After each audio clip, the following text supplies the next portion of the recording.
There has never been anything else quite like it before or since. Humans, aliens, sewer mutants, robots with religion, and yet the Disney Corporation is apparently determined to bring it back and ruin it for good because they cannot allow anything decent and unpolluted by the literal ungodliness of woke. They're going to destroy Futurama once and for all. Previously on my channel, I reviewed Futurama Classic. Classic Futurama, the first 5 seasons, which appeared on the Fox network. Now, the later seasons of that, there were some hit and miss episodes. People still debate about that. Obviously, the network, being the network competition era that it was, couldn't see their way clear to keeping it on. It ends up being reincarnated several times. Comedy Channel, Adult Swim. I'm not even going to remember all the various corporations that rebooted it, although I have seen them all. I am currently up to the last season in my re-binge, and the definite decay and decline in quality for Futurama is obvious. Also, like everything else, the closer it gets to our time, the more decadent and depraved it becomes. Nowadays, Hollywood actually operates with the checklist. There's all these things that have to be true. You can't venerate motherhood, so Sarah Connor has to be redone. You can't have a man explain anything to a woman, so Luke Skywalker has to be a spineless coward, not a mentor that teaches Rey. Rey can't be taught anything because she's a woman, so miraculously she just knows everything, and everyone talks about how awesome she is, and other such ridiculous shtick. The over-politicization, that's not even a word, politicization. When you've got Ally McBeal screaming at the screen about Donald Trump on what was supposed to be a Supergirl show. Don't get me started on any of these others because they're just, when you're not even thinly veiled in your critique, when you comment on politics literally going on now, especially in science fiction, all you do is trivialize, empty, and make meaningless your show. You're not teaching the long-term ideology or idealism. You're just focused on the here and now in a ridiculous way. Now, Futurama, binging it all, it's been interesting to see its decline. Now, approaching the 10th season, well, I'm in the 10th season, but as I was approaching it, some episodes were fabulous. They were just as good or better than early Futurama. Some of it was just great. Some of them are a mixture, where half the episode really hits and the other half is like, what did you do here? But some of them are really, really lame and pathetic.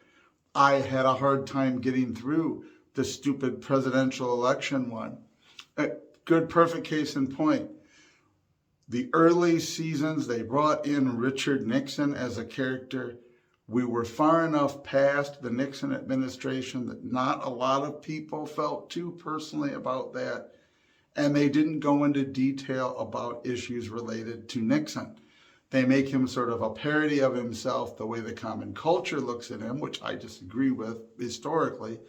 But he's a hilarious character, and it worked, and it was drawing in, as Futurama has done, especially with the jars filled with heads, the past, the present, the future, being able to have celebrities visit from our time, bringing people in from the past, bringing all these characters together. So they brought in Richard Nixon, but they did it in a way that it was funny, it worked, it was not over-politicized. Then later seasons, Nixon is rerunning again for however many time. And the guy that's running against him is from the future, having come through time to stop him. There's a homage or a ripoff of several different science fiction shows and episodes of shows.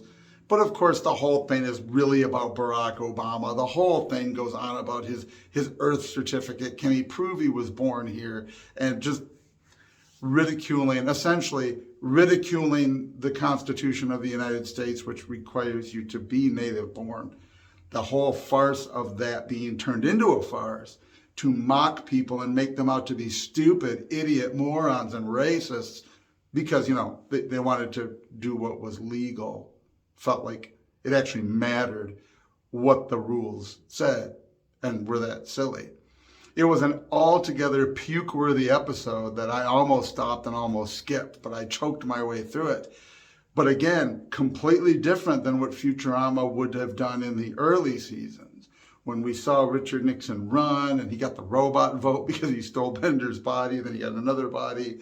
That whole shtick was it was not meant to be about what's going on right now. Ha ha, wear your bleepity bleep mask, you dumb bleep bleep bleepity bleep.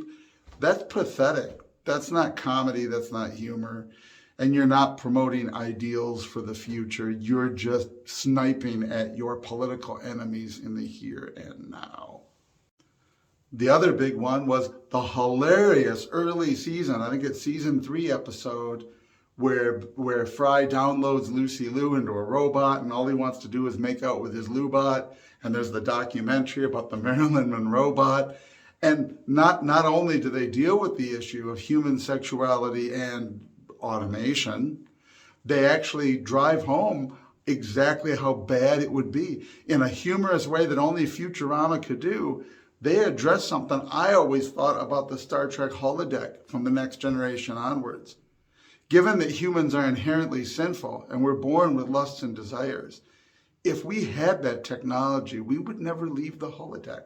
We would leave the holodeck long enough to earn money to keep the power on to run our holodeck. That's it. And it isn't just sex. I mean, yes, sex, huge for humans. And look at the porn industry, and you could do anything in that holodeck with anybody. But you could also go back and fight the Battle of Thermopylae and always win. You could be in any time and place in human history, live any fantasy, any novel. You wrap all those things together, nobody'd ever get anything done. And yet, of course, they make believe on Star Trek that people are so virtuous that it's this huge taboo when Barclay reproduces people to be sexy. But of course, that's exactly what they would do. And so Futurama tackles the whole idea of robosexuality and why it's taboo, because it would destroy human civilization. You just can't do that. Then later seasons, of course, we get the story again where all of a sudden, it's not a terrible taboo. It's not something that nobody does. There's a subculture that does it, and Amy and Bender start having sex, and then they want to get married, and the whole thing about robosexual marriage. And so you literally recycle. It's a lot like these reboots and soft reboots where they go back and they change everything because in their mind, they're fixing it. Oh, well, Captain Kirk was a white male, so we need diverse female space Jesus and put her in history before him and after him so that his whole existence is sandwiched between her greatness. And then when we do show him, we're already promising that he'll be a bisexual pervert. Good for you. So you have these franchises, these IPs, where the people now in charge want to go back and fix stuff. And I feel like that's what they were already doing with Futurama. Futurama dealt with this real issue, and in this humorous way, they gave us the real warning, which good science fiction does, about the danger coming in the future from this. But in the later seasons, they brought it back. It was all about gay people getting married and what was going on right now in our culture. They emptied it of all of its meaningfulness. They took all of that symbolism and the idealism they were talking about, the risks, the warning for the future, all the great science fiction premises, they flushed it all down the toilet to make it literally just a stupid, silly joke about deviants wanting to get married in our time. So it is not with any joy, but with great sadness that as I'm winding up season 10, I would say probably 80% of the time it's still a good show. 60% of the time it's amazing. But I have to say, when Disney reboots it, it's going to be crap. It was already getting there. It was already adapting to the ridiculous, trivial temporariness of contemporary cult culture.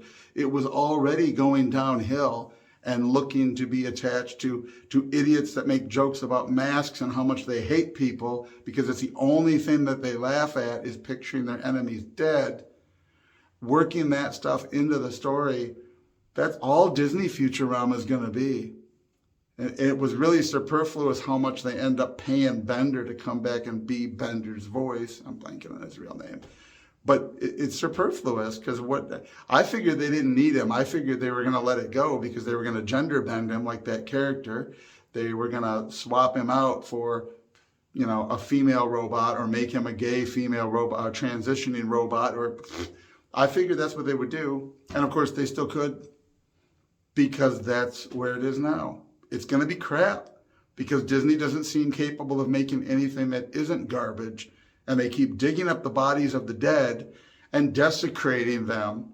It's a disgusting, non-artistic, lack of inspiration, complete waste of time, vacuous, empty, vapid necrophilia that is being practiced by big corps now with IPs.